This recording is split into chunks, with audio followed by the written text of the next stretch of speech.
This is the start to the reread of Deadhouse Gates. Hey everyone, welcome back to my channel. My name is Gwen, and today I am starting Deadhouse Gates. If you are new here, I am rereading all 10 of the Malazan Book of the Fallen in publication order in the year of 2026. And with that, I am also annotating the shit out of these books and having a great ass time. If you did not catch it, last month I posted my Gardens of the Moon reread. You should go check that out. But for now, we're going to focus on this little guy. Actually, he's not so little. This is 600 pages, and that is another extra 100 pages from the last book, at least in this edition size. From what I can remember about this book specifically is that I'm going to cry a lot by the end. Coltane is going to make me feel a lot of things, and Duker is also going to make me cry. The poor man goes through so much and just has to be a historian, if I remember. Hopefully that's correct. Something else I should mention before you continue watching this, there's going to be a ton of spoilers. This is a reread, so if you haven't already, read this book, or if you're just here to have a good time, I understand. It's going to be a good time. Like I mentioned at the end of my Gardens of the Moon vlog, I am going to be doing smaller updates more frequently so that I can remember what I read and I don't have a huge chunk at the end of the vlog being like, I forgot to update you guys. Here's like 200 pages worth of information that I'll try to remember as best as I can. Today in the mail, my new tabs will be coming in, so I'm excited for that. So I'm definitely going to be reading tonight. And I guess the next time that I'll see you, it will be an update. Oh, we have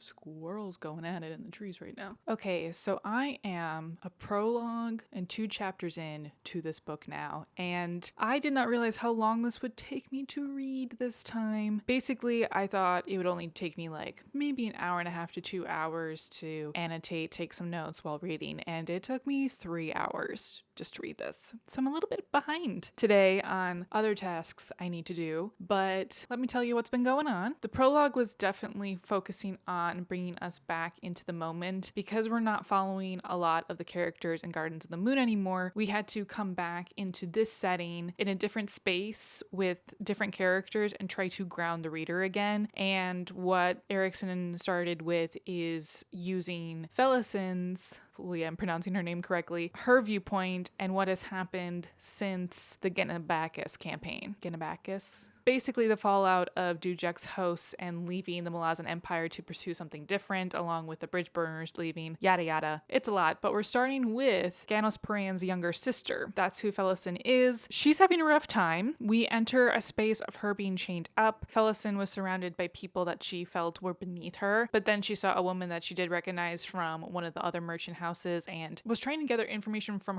her rather than just like asking people around. But we get the names for the 2 people that are next to Felison in this chain, and one of them is Haboric Lighthand and the other is Bodden. I definitely know what happens to all 3 of these characters, but opening with this prologue and knowing that backstory now, or knowing the hidden stuff about why both of these men were here and now, is very interesting, especially because in this book, Felison is looked at as one of the most hated characters, and I'm not excited to read her parts at the beginning, but they get more interesting later on. It's just, she's kind of unbearable at the beginning, and you can kind of feel that in the prologue. The prologue was also really bloody, and also we got hints of Tavore and her not agreeing how to remedy their house, how to place of importance again in the Empire versus being ridiculed because Ganos Paran exited. We also learn that both of their parents died very close together. The rumor is that their father died because Ganos was never found, and then presumably, I'm assuming their mother died via suicide. I don't know if Felison will give us more information on that. I'm pretty sure Tavore doesn't. Tavore is very much a queen of keeping her mouth shut, so Felison, on the other hand, is not. So then we get into chapter 1, and we start with Mappo and Akirium.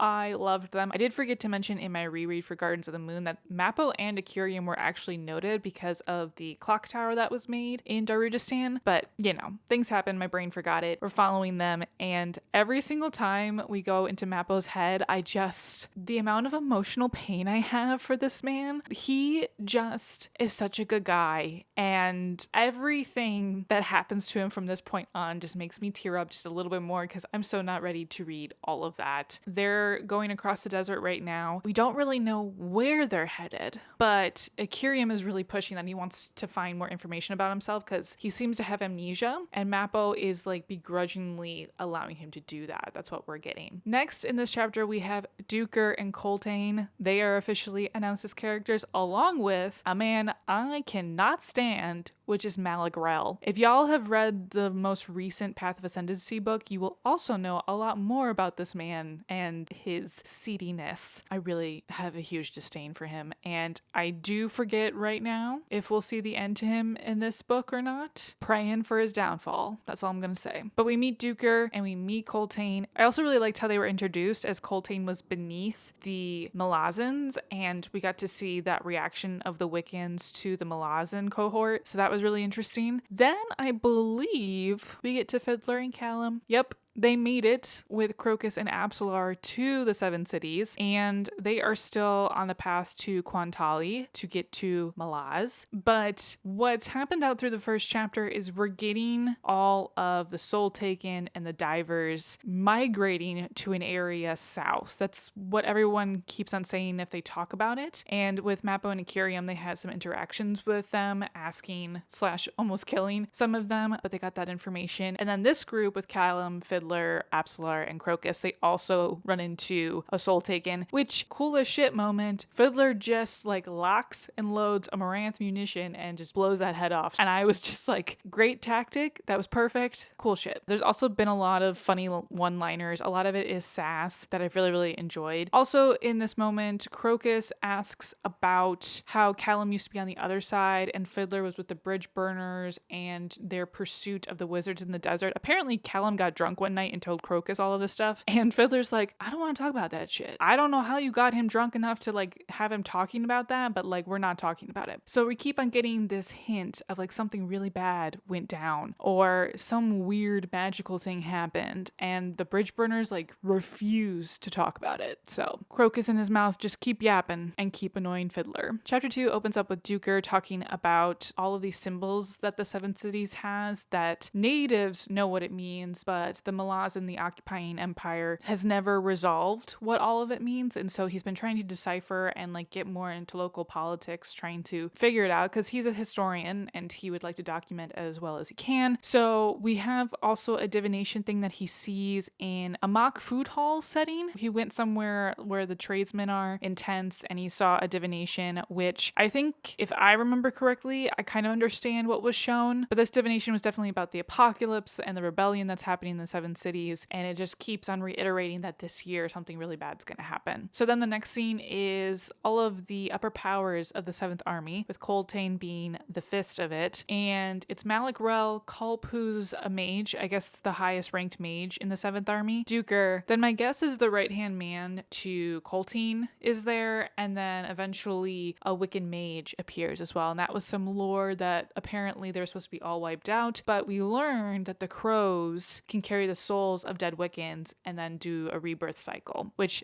then it was also hinted that the Rivi Plains tribes also have a rebirth cycle, which is a nod to what happened in Gardens of the Moon. That table scene was great. Love the politics in there. I love Malagrel being told you can get the fuck out now that you said your piece. And then we learn at the end of this, Culp and Duker go into like this side room to talk about something, and Duker asks him if he, Culp, can go and save a man, a friend of his, which is Haboric. We transition from there, we go back to Fiddler and Callum, I believe, and we get this whole lore dump of the city that they're in Seven Cities, which honestly was really cool. And then it was really funny to me that the last line was like, and Fiddler is standing right where he died. And I was like, oh, that's the transition I guess we chose for this, but okay. So Fiddler is standing in the middle of the city, and we're getting more of the feelings, the upset, and then we also see these people called Red Swords that are under Lysine's rule. They're her like, honestly, they're like ICE agents. They just go and kill people randomly in the streets, and even though it's against the city's code and like laws, they're still allowed to just go and do it. We get a scene of Fiddler saving 2 girls from being poached, let's say. He then delivers them back to their home. He then talks to a spirit walker. Just realizing how small I am in the frame now, and maybe I should scoot up more. Sorry guys, I really did a poor job of framing myself. Anyways, there is a moment where Fiddler is talking to the Spirit Walker guy and he's like, well, I can give you a song about the bridge burners because I know how cool they are. And Fiddler's like, I don't know if you want all that, especially from my memories. And he's like, it's just one touch. That's all I need. You don't need to explain the story to me or whatever. Fiddler says no, basically. So then Fiddler gets handed this conch to keep for safety to go across the desert with. Still unsure what's going to happen there. I've kind of forgotten, so we'll see what happens with that. But in saying goodbye, the Spirit Walker touches Fiddler's shoulder. Now, I think Fiddler forgot after saying no thank you that all this man had to do was touch his shoulder and he would get the information about the bridge burners and create a song for them. The song is usually about one person, but he didn't know, the Spirit Walker didn't know if it could be for a group of people to bring them to ascendancy, because usually if it's about one person a song, they will ascend. If I don't keep this in, just know I spoiled something pretty big for the rest of the series. So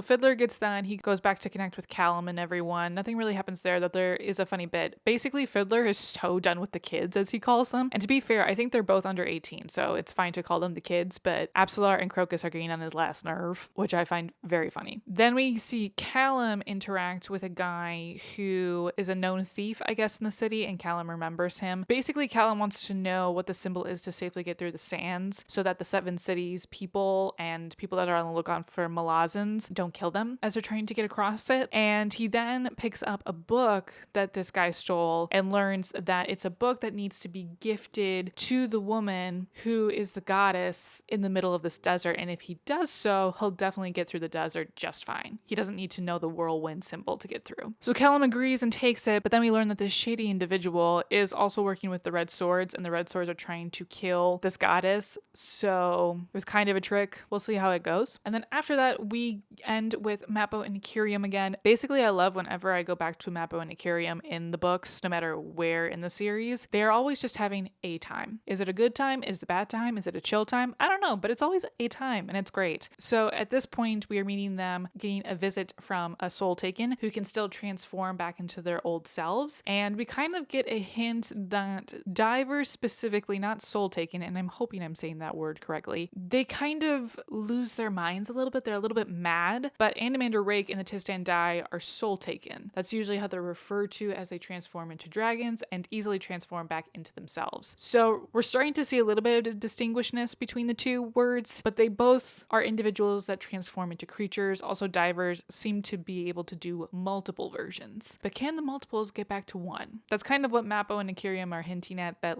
there's a little bit of madness within these individuals that are seeking something that is south. The last bit that I think is really, really funny is we finally meet Iskral Pust, who is just a madman and a rambler, but he's a character that when I originally met him, I got so annoyed with him because he never talked straight, and it was really, really bad that I was just always got upset when he was introduced. Now I think it's funny, and I think it's me being older and understanding that this character is supposed to be enticing in a way that I wish he would talk straight, but you're never going to get a straight conversation with him, and that's the fun of him. He's the crazy wizard in the tower that people left alone for way too long. Just picture that, okay? He's great. So I love that little interaction, and that's where we end the chapter. So hopefully the next time it doesn't take me 3+ hours to read just 2 chapters just to get an update, but I gotta go and do the rest of my life. I can't just keep pausing my life to read a book. Wish I could. But in the meantime, I will see you in the next update. Okay, we are here for an update for chapters 3 and 4. Today my goal is to try to read a lot of this book. I don't know how well I'm going to be doing it, so I'm probably going to be popping up only hours in between reading all of these things. We got all of the characters' perspectives for both of these chapters, so I'm probably going to talk about them in tandem rather than individually as what happens throughout, just because it's easier for my brain to be yeah, this is kind of what's happening for everybody, and also now we have a split with a couple characters. So we're going to start with Felisin, Bauden, and Haborik, who are on the island of Rust, is what I'm going to call it at this point, but it's the Autorol mines that I'm talking about. It's just that word sometimes slips me up a lot, so I tried to say Rust instead. So they are there, and Felisin has done what she's done. I think if you've read this book, you kind of know that she's the most difficult character to follow, and we specifically have her perspective for most of this book, at least what I can remember. I do know that at some point we get Haborik's perspective, but I can't remember if it's in a later book at a later time. But she has decided to find the man that ran the camp and use her body to get Haboric and Bodin better placements. And also on the ship over, she used her body in order to get food and be placed in a higher place in the ship so that they would be healthier and would survive the travel. She basically used her body to get the means to better help these two men, as well as better for herself. And then she continued on while they arrived to the mines. In chapter 3, we just get the start of her addictions. And then in chapter 4, it has only been 2 weeks and she's like a completely different person. So you can see kind of the downfall and the fact that Haboric has removed himself from being around her and Bodin's like nowhere to be found, which makes sense as we will soon find out who Bodin is. But I just feel a lot for Felison and I feel bad. And at the same time, I think she's a really important character to follow. I don't think this was a bad decision by Erikson to write her in the way he did. She gets so much shit placed on her and it's because she's so selfish and she only thinks in ways that pertain to bettering her. And if it's not bettering for her, then she thinks she's the victim in every situation. And it's just, that's such a horrible mindset to be in. And I forget, like, she's 16. She just got this all thrown at her and she's doing a lot to help people that she wanted to help. But at the same time, she's not feeling the gratefulness that she thought she would get from Haboric and Bodin. She's only getting glare. She's getting less interaction with them. She also feels very left out from the two of them. And it just feels like the communication is so bad between these three. And the fact that, you know, this being a reread, I know what both of them mean for her story. And I'm just kind of like, y'all need to better communicate with her because this girl would be in a way better place and work better with you if you were just straight with her. God. This is why, like, having a million secrets is just terrible. Stop having a million secrets. But at the end of this portion of their story in the mines, we had a mine collapse, which thankfully Haboric was not in. He would have been if he hadn't been transferred recently. And she then gets taken by Bennett to the... Is he a captain or is he a sergeant? Of the Malazan people that are running the whole thing. She gets brought there and overhears a lot of information that she's like, wait, I'm supposed to... This is, like, really important. She hears that Bodin was captured because he was out past curfew, and then she gets beaten by Bennett after him figuring out that she must be someone important if the captain is refusing to take her as, like... a toy, shall we say? Basically, this whole place is ugly. It's a very ugly place to be, this island. So after that, she passes out, and then we hear from her perspective when she reawakens that it smells like ash and something smells like it's burning, and her ears are ringing, and then she passes out again. And then the next point is Haboric waking her up in her own bed and like trying to save her, but then there's still a distrust between them. She then learns from him that Bodin escaped captivity, killed 3 soldiers in that process, and now he's kind of like running around the island hiding himself. Haboric doesn't know where he is, but he's like, Bodin can pretty much take care of himself. She once again just wants to be with Bennett and is like in this foggy stupor. It almost sounds like the drug she's taking is some form of opium. That's pretty much it. And then let's jump to Duker and Culp and Coltane. Again, not much has happened with this group quite yet. Duker sees some more red blades being taken off from a ship, and there's an interaction that I found really fucking cool that Culp just like stood his ground with the Wiccans and was like, y'all can't have your blades exposed and just come walking into this city. Put them down and you're going to talk to the fist. And that worked out, thank God, because I think that would have gotten worse. And then in chapter 4, we had the ending of the chapter. The mage from the warlock from the Wiccans wanted to show Duker and Culp something with Bolt, who is the second in command to Cultane. And what it showcased was the fact of where the Soul Taken and Divers are on the continent, because we're not seeing them a lot. We've only seen them in interactions with Mappo and Akirium. When this warlock decided he was going to open the Warren of Talan, we got where all of them were, which was a really interesting perspective and also terrifying. But now that we know where they're kind of hiding as they progress through this continent to the portal, that's what's happening. So then we'll cut to chapter 3 with Fiddler, Callum, Crocus, and Absolar. They have a tiff. Callum is going to split off from them, and Fiddler's not happy about this, nor is Crocus. Crocus is very much advocating for Absolar and why are they ignoring the fact that they said they would bring Absolar back home, and it seems like they're not. It seems like they're doing something else entirely, and the kids are just kind of tagging along. Fiddler has to get the brunt of this conversation, and Fiddler's like basically telling Crocus, please hold your tongue. You do not know what is going on in the world entirely, and you are barely 18 years old. Like, chill. That's what's going on there. They depart from the city. Callum left a lot earlier than them, and they're masquerading as a pilgrimage group. Fiddler is the Grawl, I think it was what it was called, which is like the priest that is guiding this newlywed couple, Crocus and Absolar, through each city of the 7 cities as part of their like newlywed pilgrimage. So they're heading off to do that. There was a small interaction with the Red Blades, but Fiddler like handled his own, and I'm so thankful. This man, I'm so excited to be following him again. He's such a great character. On the way as they're going, though, Crocus is kind of being a moody little bitch, and Absolar can't handle it. He then goes to Fiddler, and Fid's like, yeah, are you annoying Absolar with all of this? And he's like, and then Crocus moves on forward, being at the front of the line. And it's just so funny that this is going to be kind of the back and forth. They aren't in chapter 4, but Callum is. So we get Callum's perspective. He left at dawn from the city. He's going on this stallion. He runs through a sandstorm, which that was terrifying to read. I was like, I don't want to be in this. Oh my God, this sounds terrible. So once Callum gets to the keep, he then enters, sees like the sergeant with a couple of Malazan regulars and then a couple of regular people that are there in the keep. At some point, he shows that he is a claw master with a medallion to the sergeant. So then the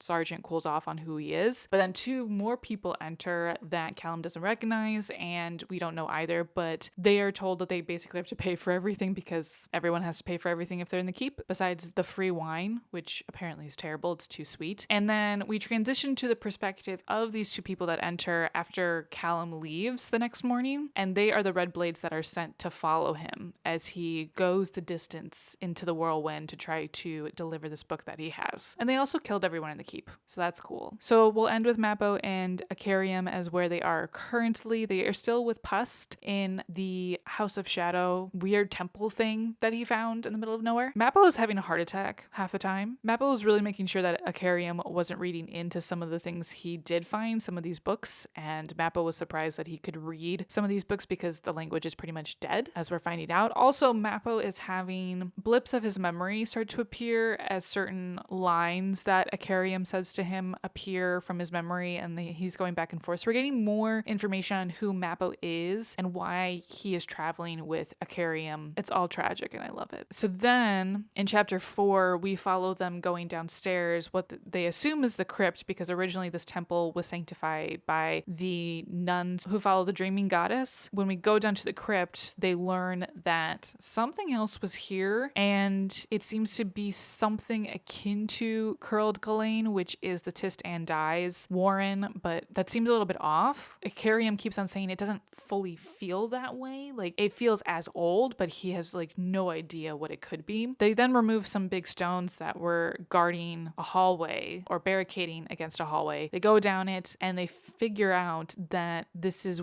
the doorway that all of these soul taken and divers are trying to find. It is the portal to the Path of Hands. And that's terrifying that Pust is the one that is overseeing this. They find it kind of odd that a House of Shadow would be guarding this. Something's up with the House of Shadow. We'll see what their tricks are for, but that is where we are at. Also, Pust has been hilarious and a joy to read. I love his meanderings because it gives some light discussion versus everything being so lore heavy when it's with Mappo and Acarium. Also, Fiddler with Crocus and Absolar is really, really funny. It's giving uncle with 2 kids vibes is really what it is. Like, Fiddler doesn't want to be here. And also, Fiddler mentions in his perspective how hurt he was from Callum's distancing, and like he feels not a part of the family anymore. And we know bridge burners mean everything to Fiddler. And yeah, it kind of hurt reading that paragraph and when he was just like, I feel alone for the first time in a very long time. Callum is about to get his 2 cents beaten out of him though, so it'll be fine. He learns a lot on this pilgrimage of his, but until we get there, that's the end for this update. Hopefully today I will give you a second one. I would like to say it is the same day, it's just that it's now nighttime when I'm recording, so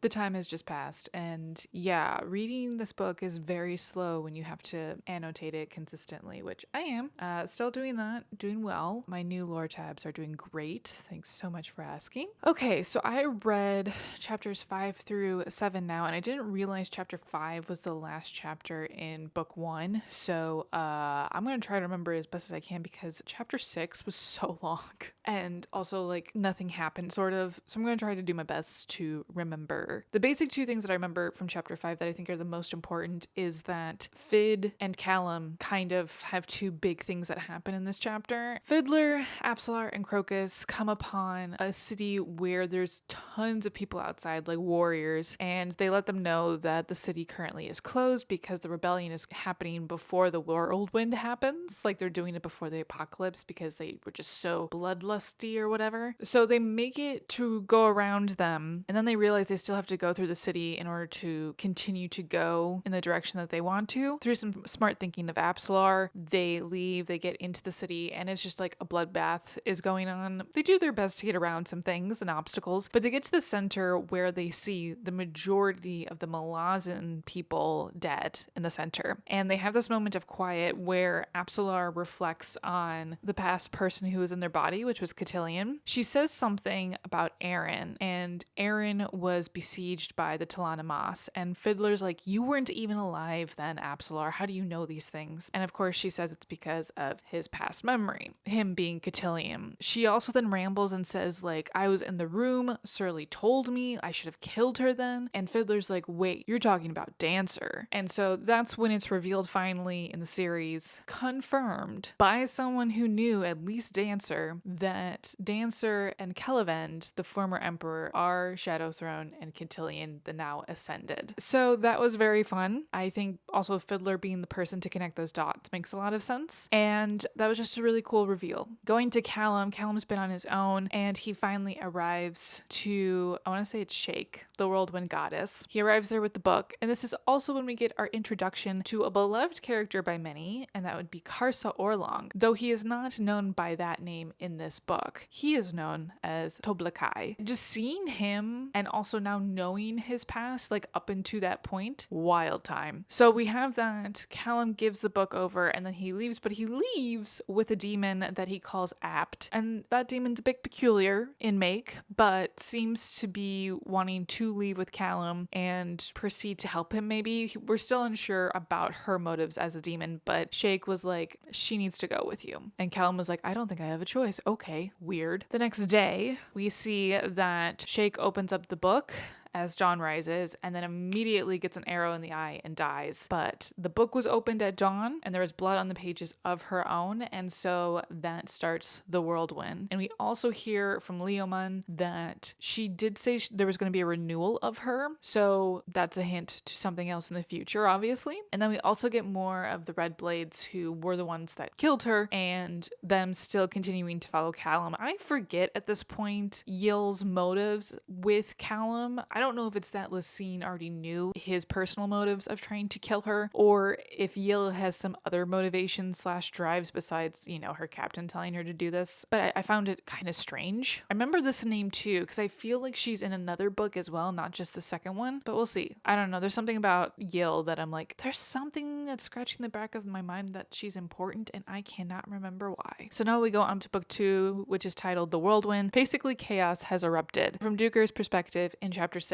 we do get to meet another favorite group of mine. And at first I was like, is this them? And then I was like, oh my god, this is them. And that is Gessler and Stormy and Truth, which were a trio that of course start here. It's very interesting. They are very aggressive right at the beginning, meeting Culp and Duker. Literally within 10 minutes, they're like, oh my god, you're going to save our lives. Come save us. But Duker splits off from this group, and Gessler and Stormy and Truth are asked by Culp if they can get their ship to the island where Haboric, Felison, and Bodden are, because of course they're trying to rescue Haboric, but Duker left them because he believed he would be in a better place if he tried to follow and catch up to Coltane as much as possible with information. And so he fakes being one of the people of Seven Cities and hates the Malazans, and so far he has made it to the point of catching up with the people who are pursuing Coltane's group, because he did see the massacre in the city that they were all stationed in. I I know it starts with an H, but I can't remember it. And that detail, the description that Duker goes into with describing the events and how they played out is so good, but also so gruesome. Some of the stuff I'm just like, we didn't really need to say that detail out loud, did we? But Duker was just like giving his interpretation of everything as a historian, right? Which again, I really, really enjoy. That's it for Duker, really. He's just like riding on the coattails of Coltane at the moment, trying to catch up.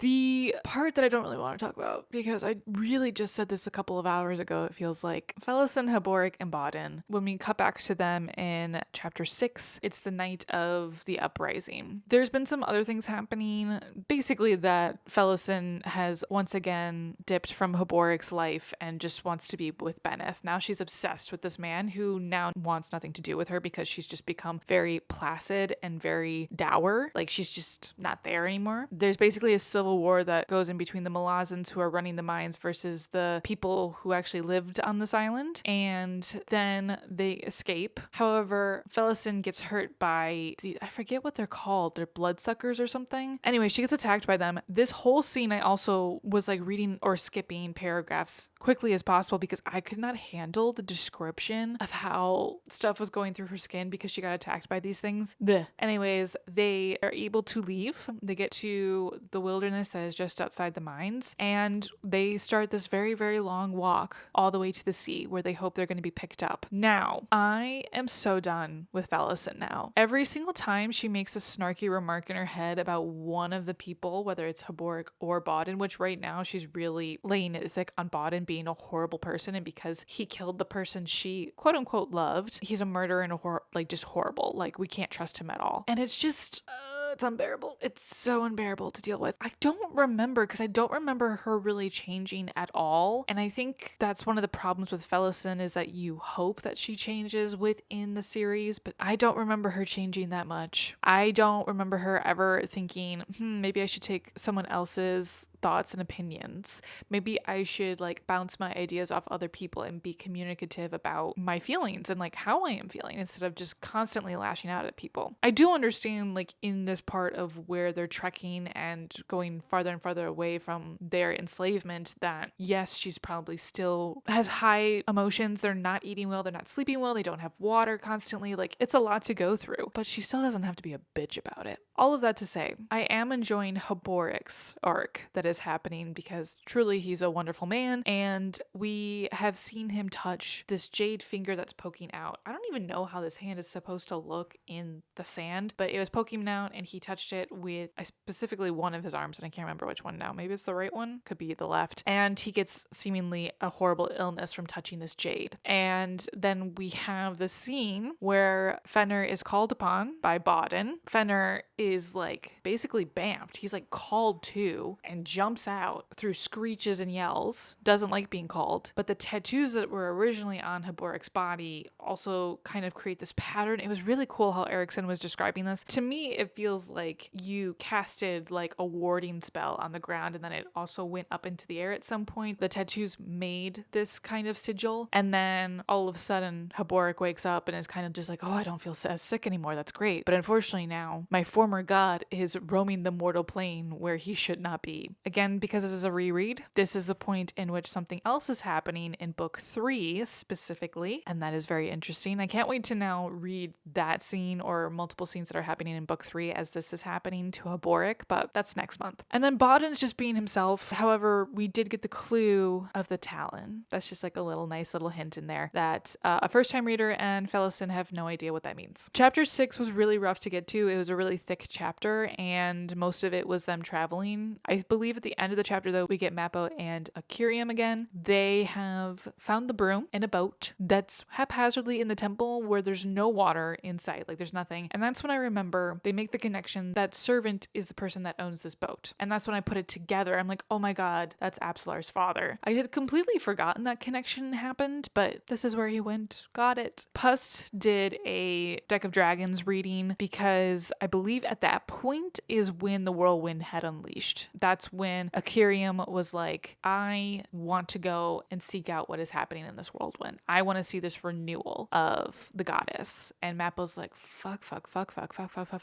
Fuck. I feel so bad for that man. So then chapter 7 is much more interesting. We are back with Fiddler, Apsalar, and Crocus in this one. We are also back with Callum for a brief moment. All of them are basically having issues with trying to get through this desert without being hit by the whirlwind too badly. With Callum, he is with Apt and they run into some Soul Taken, but they've also reached the end of the whirlwind. So there's a moment where Callum steps out of it and realizes Apt is still being hunted by the Soul Taken. And then there's a moment where the Soul Taken lash out at him. They depart. I believe Apt hurts them enough that they flee again, or they're dead. I'm not sure. It's not very clear. And then Callum says, I need to go get my horse. And that's where we cut up from them. Mappo and Akirium, there's a scene where we get some more backstory for Mappo and possibly why he is with this man all the time, why they're a duo. There's still not a lot of information on these nameless ones though, and I'm wondering if we get more information or not, or if they really are just a group of people that only come in through the centuries and not the years, which is like kind of their motto. I'm more interested about the nameless ones because I literally can't remember anything about them. Yeah, and then Fiddler, Apsalar, and Crocus, they find from the whirlwind, a whole section of roads now are exposed that were never seen prior to at least Fiddler being in this desert. And he decides that it's safer to be on the road, but as they've continued on, they have one, been followed by the people that stalk him for trying to be a person that is a Grawl. And then two, Fiddler has also been hearing a lot of fighting on the edges of where they are, but all the fighting sounds like animals fighting. And he knows that's not a good sign. Like, it sounds like they're getting closer and closer. So then there's this epic fight that happens where from one end of the road they have the Grawl closing in more and more. Surrounding them are these creatures, and so there's a fight that breaks out, but this bear comes bashing through, taking out one of the guys. That was really cool. And then Apsalar does her thing, which she is great at doing, and then Fiddler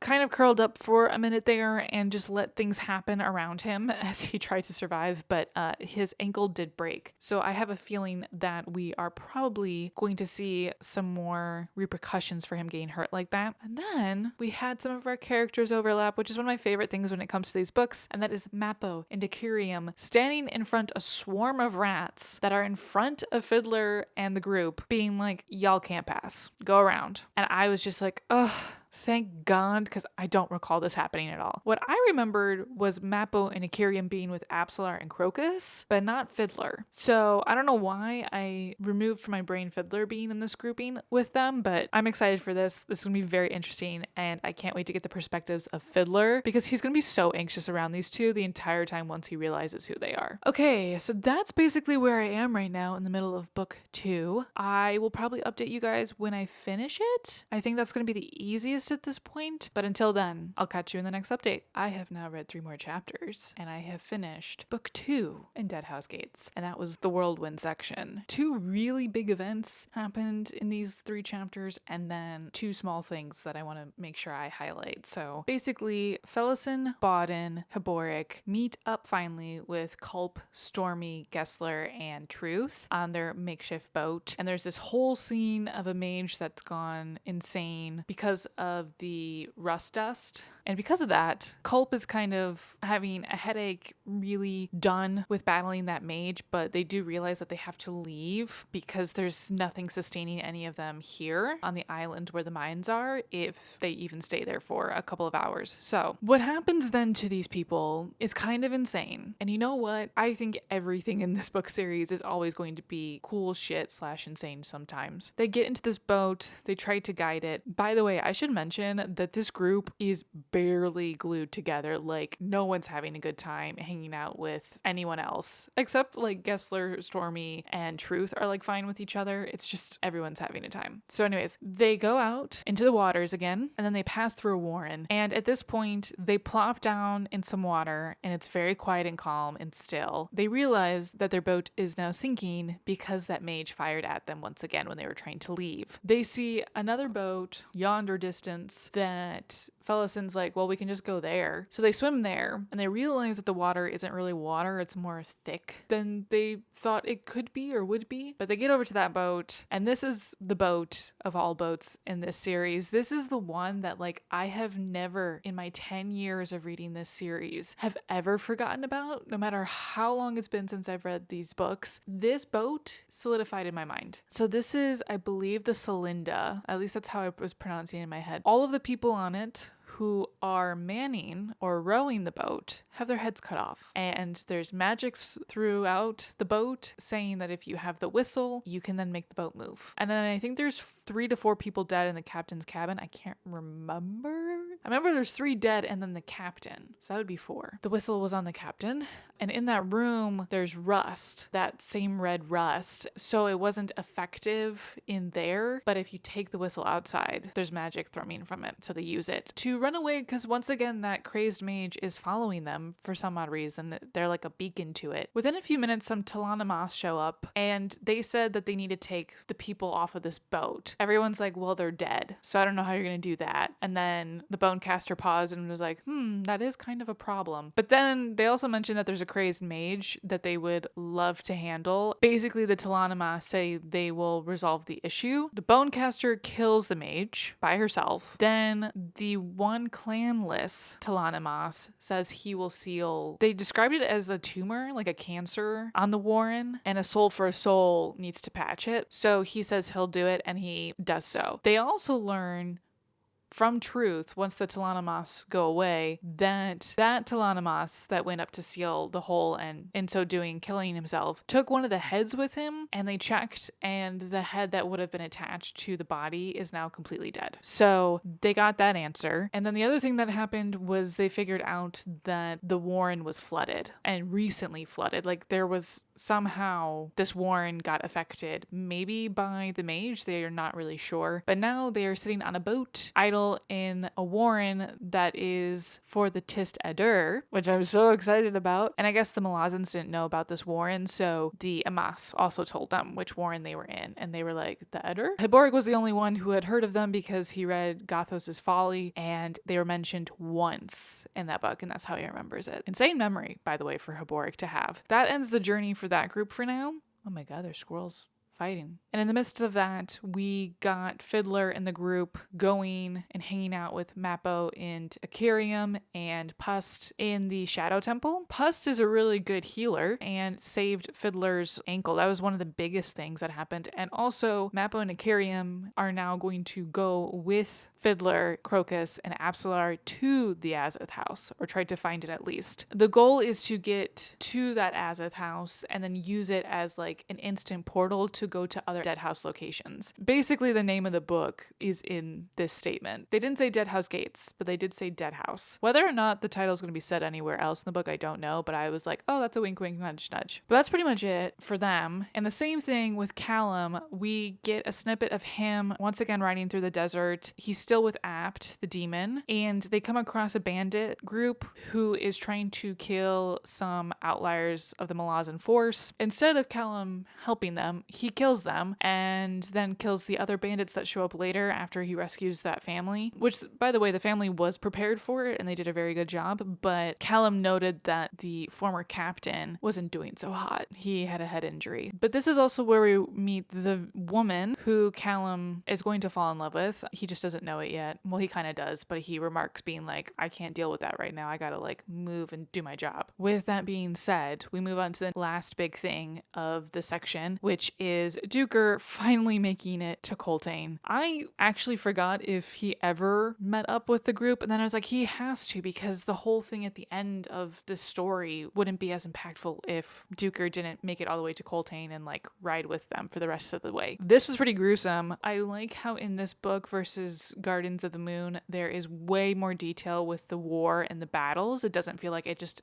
ends in a page. It feels like we're seeing the events happen. I don't know necessarily if I have huge details. It's just a lot of battle. Specifically, this one is trying to get everyone over this river in time before all of them get mauled by the Whirlwind army that is following them. They are buffeted by two sides. Needless to say, they do it, but with mass casualties. There's a couple of moments where we meet the Wiccan warlocks, the younger ones, and we now have met Nether and Nil, which I do remember them. There's a couple of things that happen with them because they keep telling Duker that they can't use the Warrens at this point because the Soul Taken and Divers have complete control over any and all the Warrens, but there's one available in this former fort that they're going to access and try to use so that they can save at least some of the fighters of the army. So they do, but it's a very sad story. Duker's seeing these people get revitalized in a weird way. He says it's necromancy, but he also talks about how seeing the souls go through the same death again after they've been forced to stay here instead of going to Hood's realm afterwards is kind of, he just feels at a loss and so much pain for it. And then he talks to Nil, the brother, who is actually seeing what's happening, and they kind of talk it out how it wasn't some weird foreign thing that was killing them, it was just kin. It was a battle between two clans. They kind of come to a point of understanding that that's just how it was, and then we learn from him as well that the reason why the Wiccans brought their arms to Kelevend, the former emperor, was because he made them feel like a group again instead of all of the time being combative, that he really managed to make them feel like a unit, like a group of people again. And that's how the Wiccans came to work with the Empire. So at the end of this chapter, we have a final scene where the warlocks let Duker see how they're going to kill this ascendant that has gone kind of mad. And it's gruesome, but there is a scene right after that of him dealing with the nobles because the nobles can't get any word into Coltane without being shoved out. The way that Duker handles these men was so good. It was cold as ice.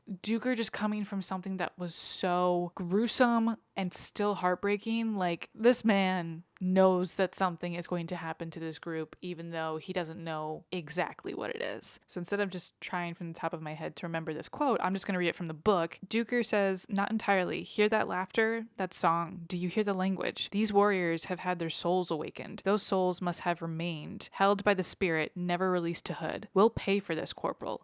Every one of us." That line is probably the most impactful I have read thus far from Duker, and we're not even halfway through the book, and I don't think I am ready for the Chain of Dogs, which is book 3, which we're going to be jumping into. My next hurdle is I have not read this book as consistently as I've wanted this month, so this week is going to be like bearing down. I am going to be forcing myself to finish this book by the end of next week, so you'll be getting updates from me now every single day, and at some point I may come to you in tears. Okay, I'll see you guys in the next update. Okay, everyone, I am back. I have finished the Chain of Dogs section. So I'm going to start with Felison, Bodden, Culp, Hiboric, Stormy, Gessler, and Truth. Oh my god. I almost forgot all of those names.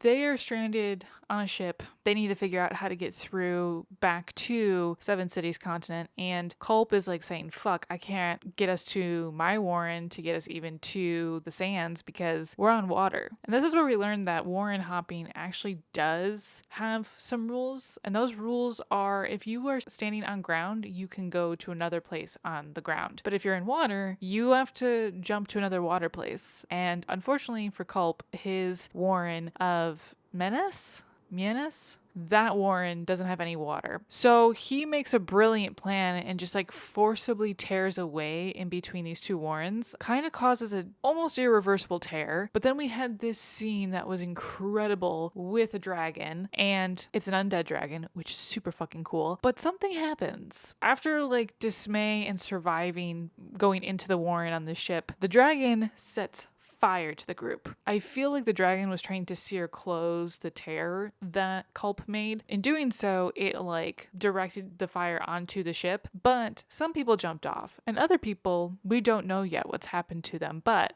I remember, you gotta be fucking kidding me, there's a spider right there. Hold on, I have to kill this spider.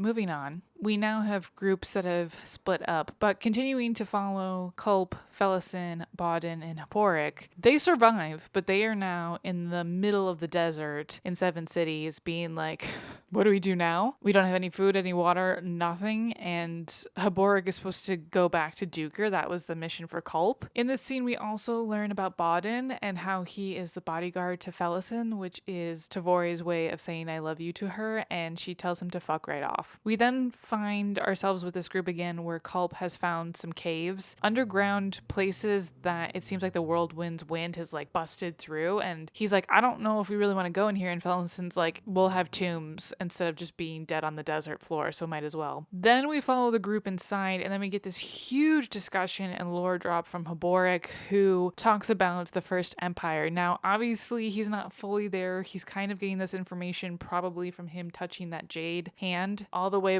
back back when. I loved this section. I wish, and probably maybe I'll learn more about the First Empire in one of the other prequel books, but it makes me realize how much this world is built up, and we're just seeing little bits and pieces of it, and I love it, but I want to know more. So I did really like this scene a lot. We also got to see the old deck, not the deck of dragons, but I can't remember what it was called. The Elder Deck? I think that's what it was called, the Elder Deck, with its holds instead of warrens. Man, after they get out of that area, it was just like a downhill battle. All of a sudden, we're dealing with Soul Taken and divers again. Well, we had 2 significant deaths from this group, which is very unfortunate. R.I.P. to Bodden and Culp. I knew Culp was going to be dead in this book, but I couldn't remember what happened. I thought he was going to die in the warrens, actually, but that didn't happen. He died by death of diver rats.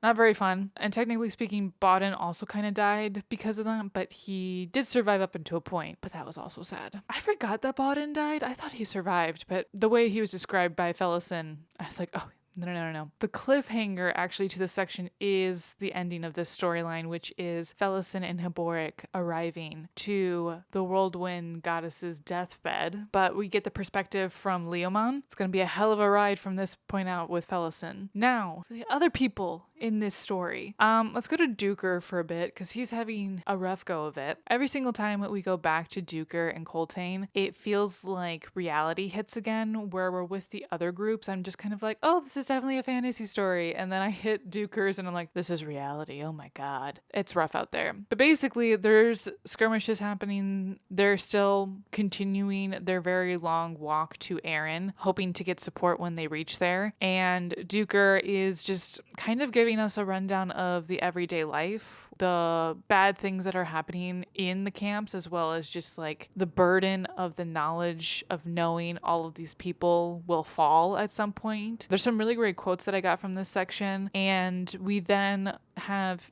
the ending of his storyline being another battle. Also, there was a midnight skirmish with them trying to kill off a secondary commander that didn't go exactly to plan, but it wasn't terrible. But the battle that we do get for this section was more of them trying to fully get rid of this group that was following them. And at this point, there was like at least 8 clans following them. Coltane spoke to Duker the night before, or actually hours before they were set to start the battle, being like, he's planning ahead.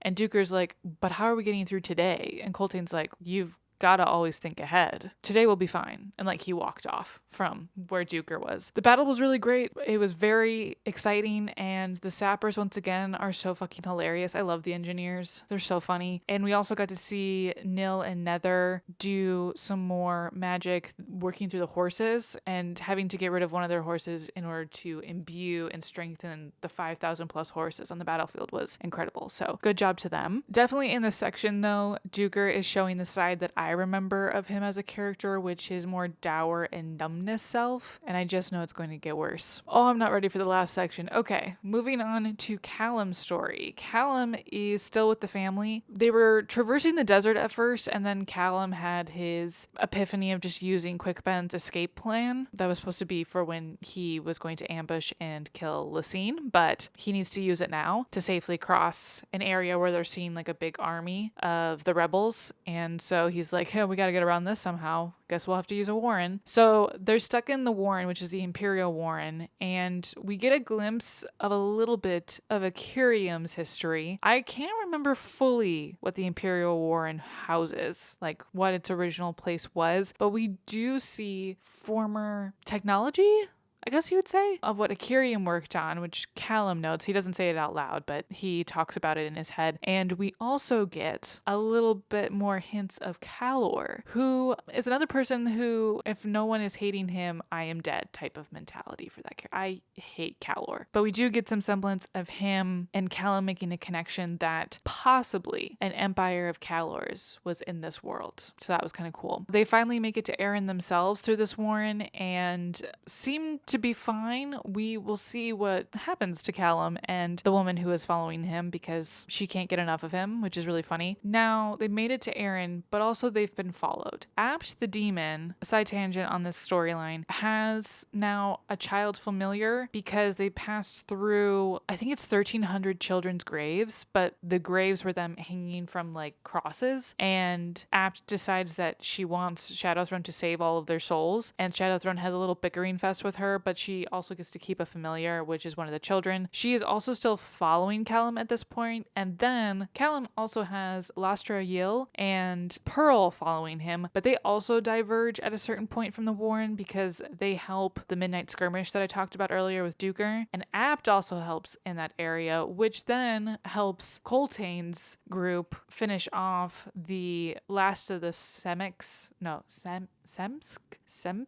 It's Semk. That god gets crushed into some smaller form by Apt, and then the spirits that the warlocks have been working with then kill that god. Ascendant thing, creature, finally, at that last battle. Everything is always connecting all the time, and I really, really love it. I think it's working a lot better here in this book than Gardens of the Moon. It doesn't feel like it's so overwhelming that everyone's together. It feels like correct. It just feels like everything's lining up correctly and more smoothly this time, so I like that. So then, both Pearl and Lastra Yil also arrive in Aaron via the Warren. Lastra Yil steps out, knows that there's a curfew, gets seen by guards, and those guards tell her, well, if you're part of the Red Blades, then you guys are now condemned and you're going to be thrown in the gallows. So that's where we end with them. And same with Callum. He was told to meet someone at a ship in the harbor, and he's like, sirens are going off in his head, alarm bells, like, this shouldn't be happening, but I need to like investigate and go ahead. So he leaves the family at this inn. And so that's where we are for that group. And then finally, Fiddler, Crocus, Apsalar, Mappo, Inicurium, and Pust. There's a really great conversation between Fiddler and Mappo at one point that kind of is two equals seeing eye to eye on what they're dealing with, but not necessarily saying in detail what they're dealing with. I really liked that conversation. But what it comes down to is they figure out the goddess of the whirlwind is no longer alive and there needs to be a replacement. And Pust convinces Apsalar to go out into the whirlwind because he reveals that Servant is actually Apsalar's father. No one wanted this to happen. Originally, their plan was they were all going to go and find this Azoth house in a different direction than the whirlwind with Mappo and Akirium because Akirium thinks he's going to find his answers there of who he is. We also learned that the reason why Fiddler wants to go to this place is because he wants to hop to Malaz City and then presumably to Unta without having to go through Warrens. So with that, the plan gets derailed because Apsalar leaves and they go through the whirlwind. They seem to have an easier time through it because of Akirium and Mappo's presence. And Akirium is really great at navigating around the Soul Taken and Divers, which is very nice. But they finally get to a point where they must be near Apsalar and her father, but they haven't completely reached them. And at this point, Crocus has had enough, and Fiddler is just trying to hold the boy together because he's like, okay, but like, what if she's doing this for helping me and Callum with trying to kill the Empress? Or what if she's doing this in some long-standing other goal? And Akirium mentions that if she does become the next goddess, she will not have her wits about her anymore, and so they're all kind of hoping she doesn't claim the seat. With that, it cuts to Felison coming in with Haborig to actually claim the seat of the Whirlwind Goddess, and that's where I am. Guys, I am not looking forward to this next section or reading it because I know I'm going to be crying a lot. So the next time you'll see me will be in the last section, which is called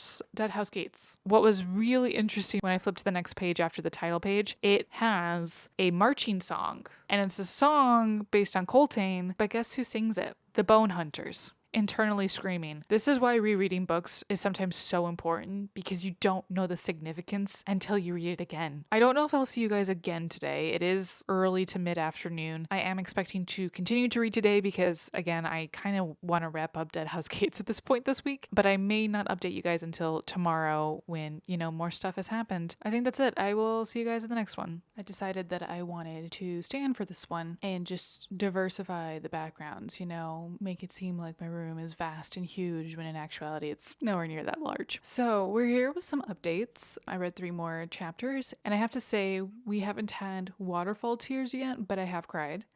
So let's catch up a little bit with these 3 chapters. These are 15, 16, and 17, I want to say. I think the shortest story that's happened so far in these 3 chapters is Velasin and Hoborix with Leomon and Toblakai. The reason why that is because, honestly, there's not much to say anymore. She, at this point, has decided that she will be the new goddess and has not opened the book yet. And I forget if she does it in front of everybody to like prove herself, but it's very clear that Velasin has changed in the last few days as they're traveling to the oasis, and Hoborix has become very grouchy. But I think his cynicism is coming from a place of fear and unknown, and that makes total sense. So I'm not against Hoborix at all in this instance, but I am kind of like, you're the only one right now who's being a bit grouchy. Even Velasin has calmed down. Toblakai had some information dropped about him, like a little bit of his whereabouts, but nothing strong yet to the point where I'm like, oh, okay, I can say more information and not spoil anything, but gonna keep it to myself. Let's go to Duker and Coltane. This section is just getting sadder and sadder. There is another crossing with another battle, and unfortunately this one had a lot of deaths of civilians. This was a trick done by Corporal Dom, and also we had our first major death, for this section at least, which is Sormo, and it was beautiful, it was stunning, loved all the butterflies that surrounded him to take his soul away, which is different than the first time, which was crows. So unsure what this means, but I do remember bad stuff happening to the warlocks, so this was unsurprising to me. What was surprising before the skirmish was that a ship was in this river, very singed looking, and 3 men came from that boat, and that was Gessler, Stormy, and Truth, looking a little bit different. They kept on saying they had like bronze skin-ish, and that their hair was still growing back. It seemed very fresh growth. So that interaction was really funny. I really liked the Coltane and Gessler with also Captain Lull. That whole situation was really, really funny. Again, very Malazan. I guess it's very old Empire. A lot of the guys that seem to have this sass are usually from the old Empire military, so I love it. It was great. They are tasked to bring all of the severely injured or wounded that can survive to Aaron. They go and do that, and then this battle unfolds. Also, I forgot to talk about List. I forget what List's label is right now in the military, but he had an injury. He sustained an injury from the last battle, and now he's having some weird dreams that an elder is giving to him, and it's a Jagat. So they're trying to figure that out. That's still unknown what's happening, but basically he's getting the inclination that the next area that they're going to be going through has a lot of old history that no one can remember, but something is stirring, and they're unsure as to what. So then we have Fiddler and his group with Mathbo and Akirium, and this is where I cried. They finally get to the Azoth warren that it's in, basically. It's kind of, I guess it's overlapped with Raraku and the warren that's entrapped there. We do learn in this section more about Akirium and his past, and it gets unfolded after they have a night's rest that Mapple kind of just tells Akirium, this is what you are like, and this is why the Azoth house probably wants you, but also needs your help. And I just cried at that part because both of these men just want to be friends and be left alone to have their brotherhood. I swear, I love them dearly, and that just brought tears to my eyes, and so, yes, I have cried. Also, this Azoth house is really interesting. It has way more gnarled roots, and they're exposed in this very old forest, so I'm excited to see what's going to happen here. I think I kind of remember this section. All I know is there's going to be a lot of bloodshed. I think the other thing to note is that Shadowthrone did make this happen. He made this group of people come together and then go to the Azoth house and help it. His conniving scheming still pursues on past his mortality, but I do wonder why this was so necessary. I don't recall anymore, so it'll be a surprise if there's more explanation in the book later on, but that's what I just wanted to note. I thought that was interesting. Also, he sent his hounds, so that was very kind of him. Lastly, catching up with Callum, he's been on the ship, and he got his passage from this guy who I believe is Pearl. I'll have to put it on the screen, his name, because I don't know how to pronounce it, and I think it's a fake name, so it doesn't really matter. But anyways, he's on this ship with a captain who kind of is a little bit loony, and a treasurer from the High Fist of Aaron, who's also traveling. Turns out, as a night unfolds later on in their travels, the treasurer has made a deal with his cousins and uncle to follow him on this ship and then steal all the money and run away with it, basically being pirates. Instead of that happening, Callum and his new friend kind of just tear that apart And it was really cool. There's some really cool moments on here I did not remember at all. And then having all the sailors be saved because none of them were part of this bargain. They were just all going to be killed anyways. And so the fact that Callum tried to save them all was really, really great. The other thing is that we did lose all the Marines though, and I feel sad about that. Such is war, isn't it? That's kind of where we're at. It's slowly approaching the last few hundred pages. This one was a quieter section, and that was okay. It was kind of needed after the last section of the Chain of Dogs. Speaking of the Chain of Dogs, there was a point in here with Duker following Captain Lull, and he was gifting the new soldiers who were former servants of the noble people in the refugee camps. He was gifting them new clothes plus new badges, and the badges were the emblem for the Chain of Dogs. That part made me tear up a little bit, just knowing already what the ending is, but that's so cool. Okay, well, I will see you guys in the next update, whenever that is. Another 3 chapters has been read, and I'm starting to feel it. We've been crying some more. So let's start with the least teary-eyed one, Felison. Felison's update is actually pretty short out of these chapters. She, Haborik, Leomon, and Toblakai have made it to the Oasis, and there's kind of this procession as they started to figure out who had returned, and then she started to gain her powers as being the goddess of the whirlwind. So it seems like everything's falling into place there, and I kind of forgot how easy of a role that Felison got into this. Like, all of a sudden she was her and let her old self go. So she's definitely going to be more interesting now to go back to. And I think that's kind of it for her. Honestly, not much else happened. And then Callum would be the next with the least amount of crying, because there was also none. In Callum's, we got more of him freaking out and then talking to Quick Ben, being like, what's wrong with this ship I'm on? I need to know. And Quick Ben pretty much saying, your instincts are right. There seems to be like a warren fixated on the boat. Something is happening where it's controlling time and movement, and people might be acting weird because of it. At the end of the chapter I just finished, I was proven correct that Pearl was the problem, because it was Pearl, and he basically tries to assassinate Callum on the boat in front of Malaz City, and we'll see what happens, because we're kind of at the threshold of that. Though at this point I kind of know what happens because I know the character's fine, but I still don't know about everybody else. Then we have Fiddler, Mappo, Akirium, Crocus, Apsalar, her father, and Moby, who are stuck in this like maze of tree roots that the Azeth house has made to protect itself against all intruders, and it's feeling overwhelmed. And so there's kind of a deal that's been made with Shadow Throne that if Akirium appears here and you allow everybody to go through and he helps you out, you get to keep Akirium.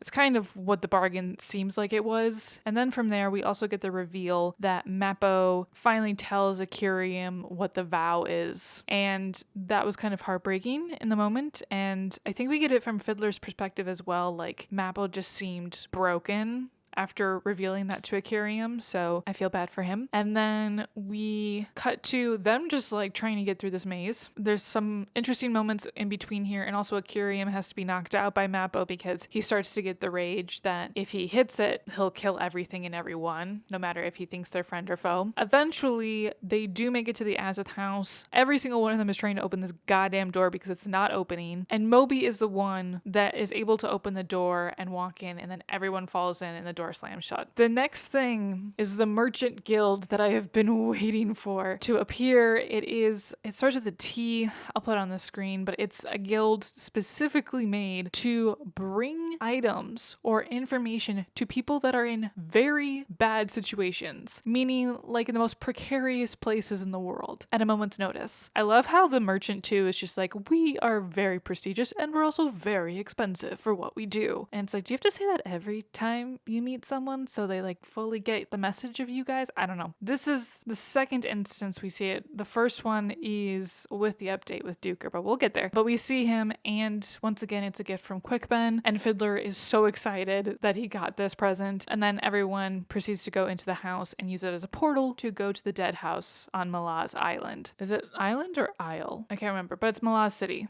they're going to be there. And Moby is officially the new head of the house for that Azith. Crocus was very heartbroken by that, but you know, there was that weird interaction with the armor that Moby had that I thought was very cute and funny. So that's the end of that for right now. And then we go to the one that I have already cried, I think, twice or maybe 3 times now. Yeah, we're getting to the point where everything is very, very sad if you cut to the historian's narrative. Well, okay, there's been a bit, but basically List has had these dreams that have been attached to a Jagut's memories, and he's explained to List what has happened in this area, and List is telling Duker about it. There's been one battle that we cut to with Duker helping trying to kill some of these people because basically they were able to get away from Dom again, but this second time they're just being hounded by all of these riders trying to kill them, and Duker's very numb to his surroundings, and it's been, he said, 40 hours of just constant combat and trying to flee. I completely skipped over a part. I went straight forward. That battle that I mentioned. Right before then,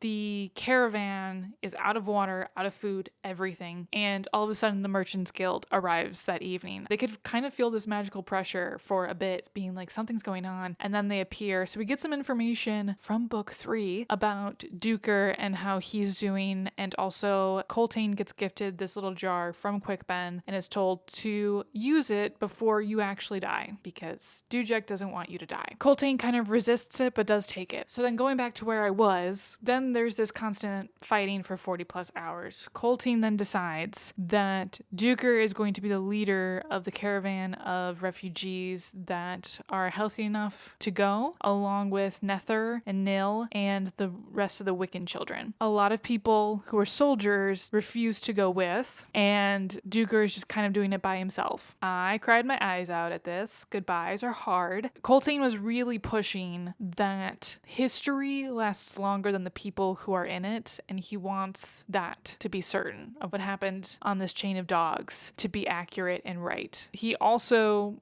handed the bottle over to Duker earlier, but Duker was like, this man should have it more than me, but Coltane is still refusing to take it back. So then we go on with the story with Duker leading the refugee group to Aaron, and they get met up with their kind of recently allied but kind of rocky allies, this group that lives outside of a treaty area with Aaron, and they say that they will give them the necessary means to make it to Aaron Way, and then they will have to do the rest of the 3 leagues to get to the actual door of Aaron. This part I thought was going to be the actual part where I was gonna cry, and so I was getting worked up a little bit, but no, everyone does make it inside, and we are seeing the remnants of the battle that we don't know what exactly happened. That's about it. The next 4 chapters will have me sobbing, and I am unsure if I should really read it right now before I have to go out to dinner with some people, or if I should just leave it until this evening, because reading that section is going to break me, and I will need a breather before I'm even tearing up right now. Oh, we can't do this. We can't do this. Oh my God, dry. Did I mention that I'm very emotionally attached to this book? I don't know why, because I remember the first time I read it, I wasn't as emotionally attached, but because of what is going to happen, I'm just so anxious about it. And I know you guys have to understand book 3 is probably going to be the same exact way once we get to a certain point in the story. I'm just going to say it, I can't deal with some of these deaths. They're very, very hard. Okay, with that, probably my next update will be the final update. I don't know if in the next update I'm also going to include stats and everything in my overall time reading this, but whatever does happen, it'll be in the next clip. I come to you as a broken vessel. I just finished the book. It's still the same day as the last time I recorded, and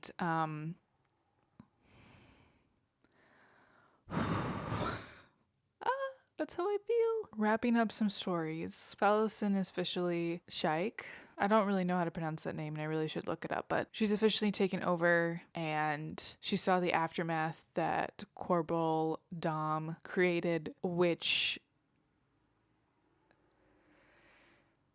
yeah, was a lot. And she told everyone, turn back, we're going to go back to the desert and we're going to regroup because I'm the commander and you boys can't tell me what to do. So good on her for that. We then had Callum's story conclude with surviving the attack from Pearl and luck of the draw, making his way through Malaz City with the help of Minala, and they arrived to where Lysine was. He had a conversation with her that seemed really like it was different levels of chess being played, but in the end, he deemed it not worth it, and also realized that Lysine wasn't actually in the room and left. The rest of Fiddler's story with the rest of the group, they make it safely to Malaz City. They actually meet Akirium's father, who is Gothos, who is the guardian of the Deadhouse. I think I cried there too, maybe. I'm not sure. That was a lot also to process because I did not remember that. And he described who Akirium was before. And we just had this whole thing with Corporal List talking about how much a father cared about his children and was grieving as a Jagat still on the Seven Cities continent. Like, it was a lot. Fiddler and Callum meet up, both groups, and they get teleported by Apt to the Shadow Realm. And I found this very funny and endearing in its own way that Kelvend was sort of circumnavigated by Apt, like he got tricked by her. We don't really know what she said in the trick, but he felt like, fine, I'll give them what they want to leave here. So Apsalar, her dad, and Crocus leave and depart. Fiddler asks to go back to Malaz City. He's going to re-enlist. And Callum and Minala, I hope I'm pronouncing that correctly and remembering the spelling, they are now gifted 1,300 children to save because that's what Apt thought Callum meant when he wanted to save the kids. So we'll see how that goes. Duker and the Chain of Dogs. This is why this book always hurts me and why Duker is a character I'll never forget, nor the feelings that I have, because oh my god, was it painful. And I'm also like tearing up right now, so don't mind me. I'm crying over fictional characters in a fictional world. It just feels so real. And especially since we're talking a lot about these days about refugees and the refugee crisis around the world, even in my own country, and the way that people treat others and what rules they stick to in order to say, well, we couldn't help you then, but now we can help you. And also we could change history and throw it on the guy who died and blame him instead of the people who like didn't fucking open the door just to be like, okay, we'll take you all in and help you and should have helped you earlier in the process of getting here. The wrath I had, the anger, and Duker just being that vessel and that character to hold all of this in, and also just like being in his head. It didn't wear me down necessarily, but it felt right. Like it felt like he embodied what I was feeling as I was reading all of this grief and all of this death. I still don't really understand why Corporal Dom decided to do what he did at Aaron Way. Like, I don't get why you have to put up all these dead bodies of these soldiers that didn't actually see battle, really, and just put them on crosses, trees. But it's so belittling, it's so dehumanizing, it's so wrong. Like, I don't know what a better word would be. Obviously, I literally just read these last 4 chapters in an epilogue, and it's still very much affecting me. So I'm gonna have to film a wrap-up after this, where I'm a little bit more put together. There were some highlights, some goofy little things that happened after the death of everyone. We got to see Gessler and Stormy and Truth trying to find Duker, I believe, and save him, but they couldn't distinguish who was who, and they thought he was too far gone. And then we have the secondary characters who I guess might be demons in disguise. I'm not really sure. That came from Baruch back in Darujistan, who have collected the body of Duker because the bottle broke. Deadhouse Gates broke me. And I think the majority of the books after this will also break me. I'm just going to guess that book 3 is going to break me. Book 7, 8, and 10 are going to break me. I'll see you guys in the wrap up, and hopefully I'm a little bit more jovial. So how are we all doing? I hope everyone has a Kleenex box and, can send their therapy bills to Mr. Steven Erickson. I think that's what we're all doing, right? Like, we're planning to do them. Okay, great. The last time you guys saw me, I was a shell of myself after reading Deadhouse Gates, and it's been like 5 days since that happened. But the fact that that book can give me such an emotional reaction after 10 years is impressive. 10 out of 10, no notes for this book. Genuinely, I had a much better time time reading this book than Gardens of the Moon, and I didn't even realize it. I think this book is more well paced. I think we had a lot more time with our groups of characters for longer periods of time so that we can get to know them better. I found this to be very pivotal for my enjoyment of the book, and I'm so happy that this book is probably going to get 5 stars. I can't give it anything else. It made me cry 6 times. Oh, I fucking hate it here. I am so sorry. If y'all hear a dog barking in the background, I can't do anything about it. So sorry. So when I do my review of the series, which will probably happen in November, I will put this book in the top 5. No questions asked. Right now it's sitting at number 2, but I haven't read the other books in such a long time that I can't fathom who it would beat out versus which ones I'm going to enjoy more. And if you're wondering, my number 1 is Midnight Tides. And I still have a very good feeling that will still be my number 1. Sticking to Deadhouse Gates, I will say next month I'm going to try to finish the book in 1 week, sporadically update for short videos and stuff, but it kind of overwhelms me how long these books take due to the annotating. Yeah, it takes me 2 to 3 times longer to finish these chapters than it normally would if I wasn't annotating. I hate that it feels like I'm losing time when I'm reading these books, and I guess you could say I am because I'm going to a different place and enjoying it and having a fantastic time, but I do want to read other books while I'm doing the reread, and the only thing that stops me from doing that is thinking I have to make sure I'm doing updates for this book, and it takes over my life so much that I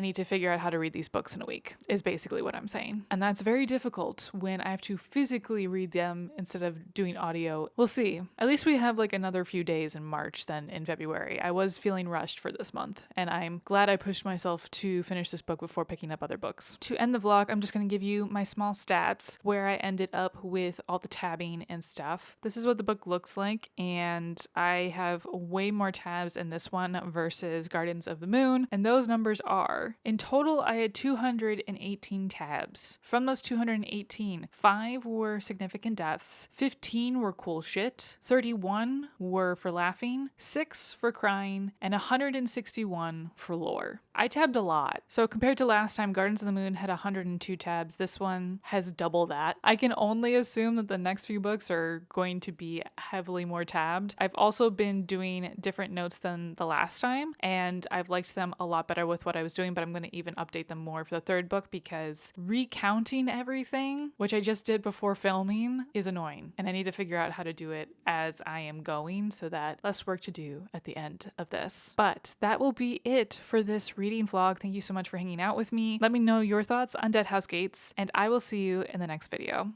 Bye!